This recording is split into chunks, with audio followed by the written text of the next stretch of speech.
Salut la team, salut tout le monde. Bienvenue dans votre émission, le Show Foot. Aujourd'hui, nous allons parler du groupe D. Mais avant toute chose, comme d'habitude, on va saluer d'abord mon gars, Chris FN. Comment ça va mon gars? Ça va très bien mon gars. Comment ça se passe ce début de CAN là? Pour l'instant, on travaille et puis on voit ce que ça donne. Ça se passe très bien en tout cas. Bon, sans plus tarder, on va rentrer dans le vif du sujet. Aujourd'hui, on va parler du groupe D.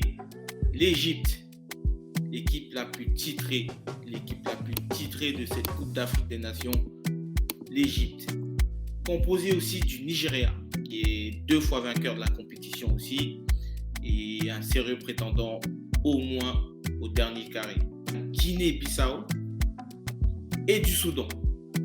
Les matchs ils vont se jouer au stade de Garoua, dans le nord du Cameroun. Donc c'est une commune vraiment où il fait très très très chaud. Donc il faudra tenir compte de cette donnée-là. Mais bon, sans plus tarder, on va commencer par la sélection de l'Égypte. Qu'est-ce que toi tu peux nous dire sur cette équipe égyptienne de prime abord? Qu'est-ce que ça t'évoque l'Égypte? Déjà, pour commencer, l'Égypte, la terre des pharaons, les pharaons qui dominent, les pharaons qui dominent non seulement qui ont dominé leur temps, leur époque, mais aussi qui dominent cette CAN. Donc avec le plus grand nombre de titres à leur actif. C'est une sélection qui est très équilibrée et qui n'a pas spécialement on va dire de collectif qui se détache, parce que on sait tous que les pharaons ont centré leurs intérêts. Donc ils ne se sont pas dispersés au niveau de leur sélection, ils ont gardé un équilibre. Si on remarque bien, on a un effectif qui est là depuis déjà peut-être 2-3 CAN successivement, donc où on retrouve à peu près plus ou moins les mêmes joueurs. Les mêmes joueurs. Voilà, les mêmes joueurs sur quelques détails, mais voilà, le noyau reste le même, quoi. Mais cette équipe égyptienne, c'est vrai qu'on l'a connue quand même locale, très très locale. Est-ce que tu penses que c'est une bonne chose, c'est un plus pour cette équipe d'avoir de plus en plus de joueurs qui évoluent dans les plus grands championnats? Par cette question, je vais commencer tout de suite par la première rubrique, les points forts. Quels sont les points forts de cette sélection égyptienne? Écoute, comme je t'ai dit, c'est son équilibre en fait à cette équipe. Son équilibre, pour faire simple, elle est centrée et basée uniquement autour d'un seul joueur qui s'appelle Mo Salah de Liverpool, qui actuellement glisse sur l'eau et est clairement au top de sa forme. En ce moment, c'est clairement le meilleur joueur africain, voire l'un des meilleurs joueurs au monde pour l'instant. Donc, reste à savoir encore ce qu'il nous prévoit comme surprise, mais en tout cas, on est gâté à chaque fois qu'il est sur une pelouse. Donc voilà les points faibles. Le point fort. Le point fort plutôt, pardon. Justement, par rapport à cette lecture du point fort de cette sélection égyptienne, tu ne penses pas que le fait que le point fort de la sélection égyptienne soit un seul joueur, c'est-à-dire que le point faible de cette équipe, c'est peut-être s'il arrive quelque chose à ce buteur, à ce joueur phénoménal, que va-t-elle devenir cette sélection égyptienne? Est-ce que c'est pas justement le point faible? Exactement, je te rejoins dans ces propos. Mohamed Salah représente à lui seul le fer de lance de cet effectif, de cette team, mais aussi le talon d'Achille. Donc c'est la Mohamed Salah dépendance totale qui est le point faible de cet effectif. C'est vrai qu'on a d'autres joueurs qui réussissent à sortir du lot comme Trezeguet, comme El Neni, mais ça reste très très très faible comparé à ce que propose Mohamed Salah. Donc ce qui fait que... Je rappelle quand même que ce terme de faible, c'est comparativement au niveau de Mohamed Salah. Ah oui, c'est en aucun cas faible par rapport à la compétition. Non, c'est une équipe qui a l'habitude de marcher, ces pharaons, ils ont l'habitude de marcher sur l'Afrique. Ce que les autres proposent est nettement très faible comparé à ce que Mohamed Salah propose, que ce soit en sélection ou en club. À chaque fois qu'il est sur un terrain de football, il émerveille tout simplement le public. Et il répond présent. Donc, ce qui fait qu'il marche, comme je l'ai dit, il marche sur l'eau en ce moment. Et c'est ça qui va être un problème, qui va être problématique pour la sélection égyptienne, car elle sera vraiment dépendante de l'activité de Mohamed Salah. Donc s'il fait un bon match, l'équipe fera un bon match. S'il fait un moins bon match, ce sera un peu plus compliqué pour les Égyptiens. D'accord, ok. Bon, maintenant qu'on a fait cette lecture, on a parlé des points forts, des points faibles. On a l'habitude de toujours aborder une troisième rubrique, c'est le joueur clé. Faut-il vraiment parler de joueur clé quand on sait qu'il y a Mohamed Salah dans l'équipe? Est-ce que ça mérite débat? Te poser la question de joueur clé, est-ce que ça vaut vraiment la peine? Tant on sait à quel point Mohamed Salah est important et est prépondérant pour cette équipe. Bah, en quelque sorte, on n'a même plus besoin de poser cette question parce que c'est clair que Mohamed Salah prend le devant de la scène et remplit à lui tout seul tout l'écran. Mais quand même, on sait qu'au sein de la sélection, égyptienne, on a quand même un jeune espoir qui se décolle un petit peu, qui réussit un peu à sortir. On avait à son époque le défenseur central El Ghazi, qui lui aussi, en tant qu'espoir, avait cette image-là.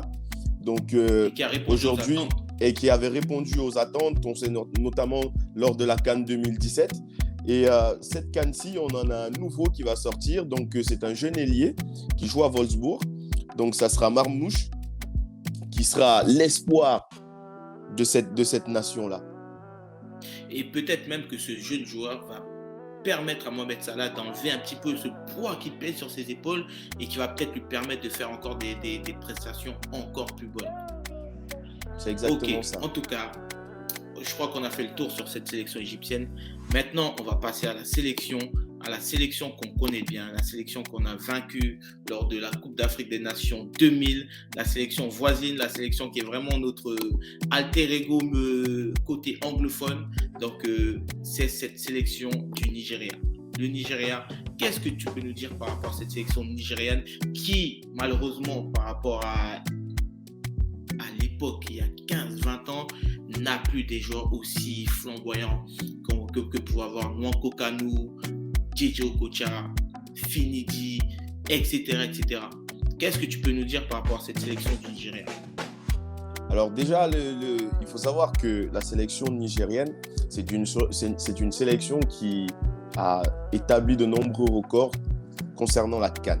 Donc elle en dispose 3 à son actif et elle en a que 18 participations. Et sur les 18 participations, elle a quand même ce record battu d'avoir atteint le dernier carré à 15 reprises sur 18. Donc ça, c'est carrément énorme. Et c'est la seule nation africaine qui réussit à donner un tel pourcentage de réussite. Donc ce qui fait qu'on sait déjà qu'on a affaire à un client très sérieux. Donc c'est Super Eagles. Donc si je comprends bien par rapport à ton analyse, clairement, le Nigeria, ils ne viennent jamais pour rien. Ils viennent toujours pour être placés, pour être dans les places d'honneur. Donc cette équipe du Nigeria, tu la vois sortir du premier tour assez facilement. Assez facilement, haut la main, oui. Maintenant, par rapport au point fort, tu nous vantes les mérites de cette équipe. Maintenant, hormis l'historique, hormis le passé glorieux, etc., l'équipe actuelle, qu'est-ce qu'elle vaut? Alors, l'effectif actuel du Nigeria, écoute, pour faire simple, c'est un effectif qui est toujours au niveau. Donc, à chaque compétition, à chaque sélection, on va dire même chaque match qu'ils font, ils ont toujours un effectif qui est au niveau, un effectif qui est complet. Donc, il n'y a pas de grosses têtes, certes. Il n'y a pas de grosses têtes, certes, qui se détachent clairement. On sait qu'on a des joueurs, pour certains, qui sont moyens, qui évoluent dans des bons clubs. On en a certains qui sont bons. Mais c'est une équipe qui propose toujours de jeunes talents. Toujours. En même temps, c'est une pépinière. Il faut quand même rappeler aux gens que le Nigeria, c'est un très, très grand pays africain, un très grand pays du football qui est percé vraiment à la première ligue. C'est un pays qui sort constamment des grands joueurs et qui ont l'habitude de performer dans des catégories jeunes avec énormément de Coupes du Monde. Premier pays africain à avoir remporté ces JO. Donc, c'est un pays où il y a un vivier énorme. Mais cette équipe actuelle, quels sont les joueurs qui vont ressortir? Et d'abord, avant toute chose, quels sont les points faibles de cette équipe? Alors, le point faible de cette équipe que moi j'ai remarqué, c'est clairement le manque d'expérience. Un groupe qui est très jeune en moyenne d'âge, donc ce qui fait qu'on n'a pas, comme à leur époque, à l'ancienne, on avait souvent au moins un ou deux anciens qui étaient là, histoire d'égayer un petit peu les petits jeunes. Mikel qui encadrait. Exactement, comme Moby Mikel, comme à son époque Nonko Kanu, ou même à son époque de la jeunesse de Nonko Kanu, on avait Sondé au lycée, qui lui aussi, voilà, on a toujours eu cette transition-là. On n'a pas toujours tout de suite eu des jeunes lancés dans le bain sans avoir au moins un cadre qui puisse les tenir. La dernière cadre... Tu ne penses pas qu'un joueur comme Ahmed Moussa, il fait office un peu de joueur expérimenté, qui est le nouveau capitaine, qui a annoncé même récemment qu'il faisait sa dernière CAN. Tu ne penses pas qu'un joueur comme ça va pouvoir tirer ce groupe-là vers le haut? Alors, pour ce qui est de tirer le groupe vers le haut, Ahmed Moussa garde aujourd'hui ce brassard, mais garde quand même cette étiquette d'éternel espoir qui n'a pas réussi à donner satisfaction des attentes qui étaient mises sur lui. On sait qu'il a passé la majeure partie de sa carrière en Russie. Par contre, une expérience en Première Ligue avec Leicester qui n'a jamais... en demi-teinte. Voilà, qui n'a jamais été satisfaisante et on est resté sur cette fin-là. Donc aujourd'hui, certes, il est parmi les plus anciens de la sélection, mais ce n'est pas le joueur leader qui est là pour tenir. Par contre, il y en a un autre qui se détache.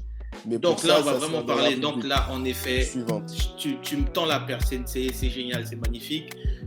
On va aller dans ton sens. Quel est le joueur clé? Quel est le joueur sur qui la sélection nigériane va pouvoir s'appuyer? Qui est l'espoir du pays? Qui est celui qui va faire en sorte que le Nigeria puisse accomplir une Coupe d'Afrique des Nations de haute voltige? Alors, pour les Super Eagles, le big boss, le patron, n'est autre que Wilfried Ndidi de Leicester, qui a ce rôle de meneur d'hommes, de joueur qui a les épaules assez larges pour pouvoir supporter à la fois les charges physiques dans le sens propre du terme, mais aussi psychologiques et mentales qui vont avec l'entourage, le peuple, les supporters et surtout les ambitions de la fédération nigérienne de football. Donc tu penses qu'il est vraiment le vrai relais du coach sur le terrain? Est-ce qu'il a ce rôle comme Obi Mikel a pu l'avoir, comme certains joueurs dans des sélections comme Xabi Alonso ou Xavi l'avait? Est-ce que c'est vraiment le leader technico-tactique de cette sélection? Alors on parle de lui comme étant justement l'héritier clé de John Obi Mikel. Donc je pense que ça suit un petit peu l'avènement de la carrière du joueur. Donc on verra si cette CAN-ci nous donne raison ou si elle nous donne tort. Parfait. Je pense qu'on a fait le tour sur cette sélection nigériane. On va se pencher maintenant sur une sélection un peu plus méconnue du grand public, cette sélection de Guinée-Bissau. La Guinée-Bissau, faut savoir que c'est un pays qui est à côté du Sénégal, mais ils ont une particularité, c'est que c'est un pays qui parle espagnol. Donc, par rapport au grand public français, c'est vrai que ce n'est pas des sélections qu'on a l'habitude de suivre, mais il y a malgré tout ça quelques joueurs qui évoluent dans nos championnats. Qu'est-ce que toi, tu peux nous dire sur cette sélection de Guinée-Bissau? Alors déjà, ce que je peux dire sur la sélection de Guinée-Bissau, c'est qu'elle n'a que 3 participations, mais quelque chose d'assez spécial, c'est que ces 3 participations sont consécutives. Elles se succèdent. Donc, ce qui fait que depuis sa première participation en 2017 jusqu'à celle-ci, qui va être celle de 2021 en 2022, c'est sa 3e successive. Donc, on a clairement une ligne directive une ligne directrice qui se trace pour cette sélection de Guinée-Bissau. Donc, tu penses que cette sélection de Guinée-Bissau, c'est une sélection qui a été, entre guillemets, réinventée et reformée de toutes pièces avec une nouvelle politique, une nouvelle mentalité, et c'est ça qui porte ses fruits, parce que 3 participations d'affilée pour une sélection qui n'avait jamais participé avant, c'est quand même exceptionnel pour le football africain qui, on sait, est très, très, très exigeant, et avec des nations qui qui, malgré les efforts qu'il peut fournir, participe que très rarement dans cette équipe de Guinée-Bissau. Est-ce que c'est l'apport des binationaux et des joueurs évoluant dans les championnats étrangers, que ce soit français, beaucoup en Espagne, etc., etc. Est-ce que ces joueurs-là ont vraiment fait la différence par rapport à cette sélection? C'est vrai que de ce côté-là, je te donne entièrement raison parce que de ce côté-là, nous avons énormément de binationaux dans la sélection de Guinée-Bissau. Donc, pour la plupart, si j'essaye un petit peu de corriger, c'est plutôt du Portugal qu'ils viennent. Donc, la plupart des joueurs sont à la fois portugais et Bissau-guinéens. Et quelques-uns sont en France parce que je tiens à rappeler quand même qu'il y a un joueur qui fait partie de cette sélection avec qui j'ai évolué au GF38, au centre de formation de Grenoble, qui s'appelle Joseph Mendes, attaquant très très puissant, très très très fort. Donc qui a roulé sa bosse en Ligue 2 pendant plusieurs années et qui évolue toujours à Niort, il me semble. Exactement. Je te laisse continuer. Maintenant, quels sont les points forts de cette équipe? Parce que je pense que tu vas commencer à énumérer ces forces, ces joueurs-là qui jouent quand même à un haut niveau comparativement à la sélection pour laquelle ils jouent. Donc, qui sont ces joueurs, qui sont ces points forts qui font en sorte que cette sélection arrive quand même à participer une troisième fois consécutive à une Coupe d'Afrique des Nations?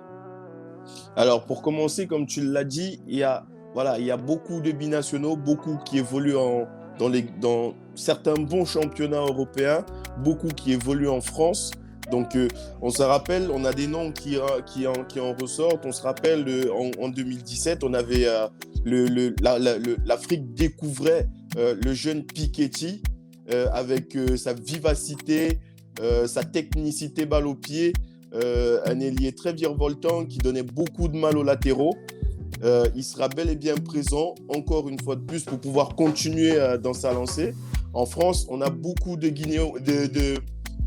Bissau-Guinéens qui évoluent. Donc, on a Mama Baldé qui évoluait dernièrement sur Dijon, qui aujourd'hui fait les beaux jours de l'Estac. On a Pelé qui évolue avec Monaco. C'est vrai que le temps de jeu n'est pas escompté, mais voilà, il est présent et il apporte sa pierre à l'édifice. C'est très difficile. Je pense aussi à Alexandre Mendy qui évolue à Caen, qui malheureusement, je pense qu'il ne participe pas. Je pense qu'il faudrait que je regarde. Soit il a le Covid, soit il est blessé, mais un attaquant très puissant, passé par Guingamp et tout. Donc oui, beaucoup de joueurs de qualité quand même. Mais maintenant, ça reste quand même la Guinée-Bissau, ça reste malgré tout la Guinée-Bissau. Quel point faible, toi, tu peux trouver à cette équipe? Est-ce que ça sera un manque d'expérience ou ça sera un manque de vécu des joutes africaines? Le manque d'expérience, je ne dirais pas. Ce n'est pas le manque d'expérience qui va leur faire défaut. Parce que sur les points forts, quand même, leur confiance, leur expérience et leur confiance leur ont quand même permis d'être qualifiés 3 fois de suite à cette CAN. Donc, ce n'est pas l'expérience qui va leur causer problème, mais c'est plutôt la connaissance de la compétition. On sait que la CAN, c'est une compétition qui est très, très relevée, mais surtout qui est différente, qui a toujours ses spécialités. On a vu encore le Sénégal avoir du mal contre le Zimbabwe et pourtant partait favori. Mais donc, c'est ça, en fait, qui va causer préjudice aux Bissau-Guinéens. Ok, d'accord. Bon, maintenant, par rapport à cette équipe de Guinée-Bissau, tu ressors quand même un joueur. Tu as parlé de Piketty, c'est très bien. Piketty, le joueur à suivre vraiment. Mais maintenant, on va passer à la dernière sélection. La sélection, on va dire, la plus méconnue des 4. Pourquoi? Parce que la proximité avec la Guinée-Bissau nous fait nous dire que les Guinée-Bissau sont plus connus que les Soudanais. Mais en termes de qualité de jeu, en termes de talent pur, qu'est-ce que tu peux dire sur ces Soudanais? Écoute, ce que je peux dire sur le Soudan, c'est que c'est vrai que c'est une ancienne gloire du continent africain, parce qu'il fut un temps où ils avaient un très bel effectif, une très belle manière de jouer au football, une connaissance du jeu, mais ça, c'était avant, il y a très longtemps. Aujourd'hui, c'est une sélection qui est tombée plus dans l'oubli et aujourd'hui s'est transformée en outsider. Donc, et tu penses que le fait qu'il y ait ces micmacs géopolitiques, le fait que le Soudan soit divisé en 2 pays, Sud-Soudan, Soudan, est-ce que tu penses que c'est quelque chose comme l'a pu vivre l'URSS à l'époque, quand on l'a pu vivre l'ex-Yougoslavie. Est-ce que tu penses que le fait que ces pays-là se soient divisés, ça a quand même diminué le niveau global de cette sélection? Eh bah, écoute, pour faire simple, c'est vrai qu'avec cette participation à la CAN, on leur donne quand même un minimum de crédibilité sur l'histoire, mais de respect. Mais surtout, on a quand même aussi des déclarations de la Fédération soudanaise de football qui met en particulier l'état d'esprit des joueurs par rapport au peuple pour pouvoir se rassembler, se ressouder. Et je pense que c'est ça qui fera à la fois leur point fort et surtout leur détermination. Donc tu penses que c'est quand même un pays, malgré le fait qu'il ne soit pas connu du monde entier, malgré le fait qu'il ne soit pas médiatisé comme les autres peuvent être de par leur proximité avec des championnats européens, tu penses que c'est quand même un pays qui vient avec une certaine confiance et une certaine détermination pour passer ce premier tour, ne serait-ce que ce premier tour? Ils viennent non seulement avec une confiance et une détermination, mais surtout avec un devoir. Ils ont le devoir de réconcilier le peuple. Et pour eux, cette CAN permettra à ce que le peuple puisse se réconcilier entre les conflits qu'il y a sur les deux zones, Soudan du Nord, Soudan du Sud, et aussi les groupes armés contre l'État. Ça donne de l'espoir à la jeunesse soudanaise et au peuple soudanais d'y croire qu'il peut y avoir quelque chose d'intéressant après cette bataille. Donc c'est un tournoi clairement pour eux qui a un impact qui est au-delà du football. Donc c'est vraiment, on parle vraiment de joueurs qui viennent vraiment avec détermination, avec l'appui de tout leur peuple pour faire bonne figure et pour rendre fier ce pays, comme on a pu le voir avec la Côte d'Ivoire par le passé, où on voyait Didier Drogba parler au peuple clairement quand il y avait la guerre, etc. Donc c'est ça qui va faire en sorte que cette sélection essaye de tirer son épingle du jeu. Maintenant, pour parler du joueur clé, parce qu'on ne va pas parler de points faibles en tant que tel, parce qu'on sait que c'est une sélection qui est quand même méconnue.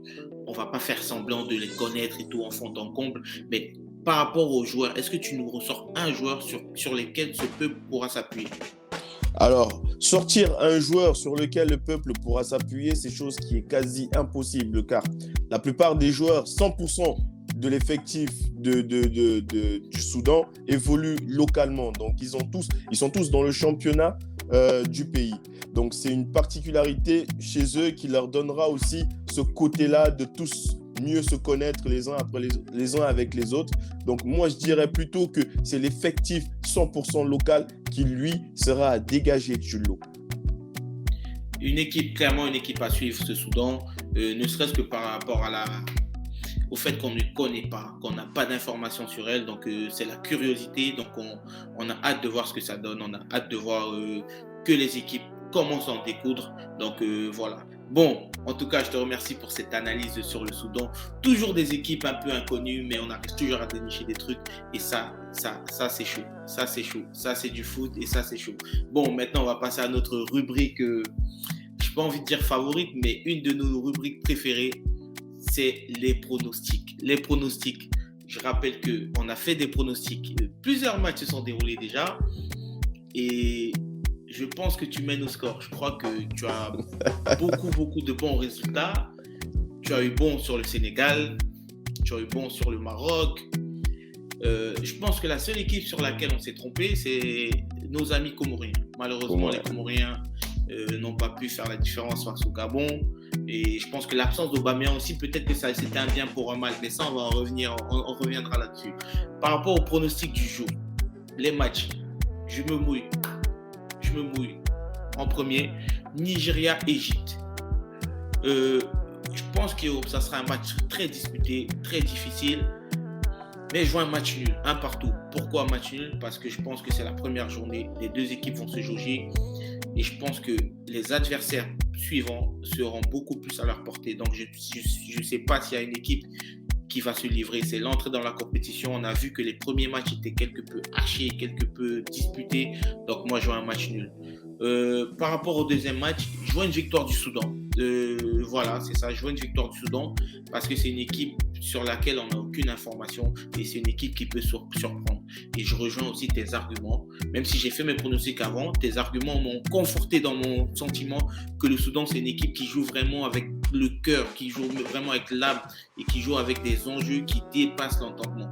Donc je pense que juste pour toutes ces raisons-là, je vois le Soudan s'imposer 2-1. Je te laisse te donner tes pronostics. C'est parti. Alors pour moi, de mon côté, je vois, alors c'est les deux grosses têtes du groupe, donc le Nigeria et l'Égypte. Ça va être très très très tendu, les deux équipes vont se jauger. Le climat ne va pas faciliter les choses, on a vu avec le Sénégal, c'était pas du tout facile. Donc je pense qu'un match nul, 0-0, sans un but, ni encaissé, ni marqué. Donc ça en restera là pour moi. Après, pour le deuxième match, Soudan, Guinée-Bissau, je vois un match nul, sans pour autant encenser ni négliger les Soudanais. On sait que sur les phases de qualification, ils ont quand même réussi à tenir tête au Nigeria sur un score de 4 partout. Mais malheureusement, ce qui est différent entre cette période-là et celle-ci, c'est qu'ils ont perdu leur sélectionneur entre-temps. Leur coach a été limogé entre la transition entre la période où ils terminent les qualifications et cette période où ils vont attaquer la CAN. Donc ça va être compliqué d'avoir un résultat très net. Donc je ne me suis pas hasardé. Donc voilà, je me suis pas mouillé. Tu t'es pas mouillé. Je me suis pas mouillé, je suis resté sur. Tu as fait preuve d'un peu de. Un peu de. Faut se lancer. Le football, c'est beau. Le football, il y a des surprises. Un tournoi comme la Coupe d'Afrique, c'est un tournoi où on a envie que les équipes nous fassent rêver. Et mes pronostics, ils ne seront jamais à 0-0. Tout ça, ça ne m'intéresse pas. Je préfère me tromper, mais en pronostiquant des buts, on a envie de voir du spectacle. Quand même, c'est important dans cette période. On arrive à la fin de la présentation de ce groupe D. Et j'ai envie de te dire, rendez-vous au prochain épisode. Ça va aller très vite. A, B, C, D. Et rendez-vous à l'épisode E. Je te dis merci mon gars. Toujours, c'est un plaisir comme d'habitude. N'hésitez pas à partager, vous abonner. N'hésitez pas à commenter. Mettez vos commentaires, mettez vos pronostics. En tout cas mon gars, je te dis encore merci. Et je te donne rendez-vous au prochain épisode. Ciao. À la prochaine.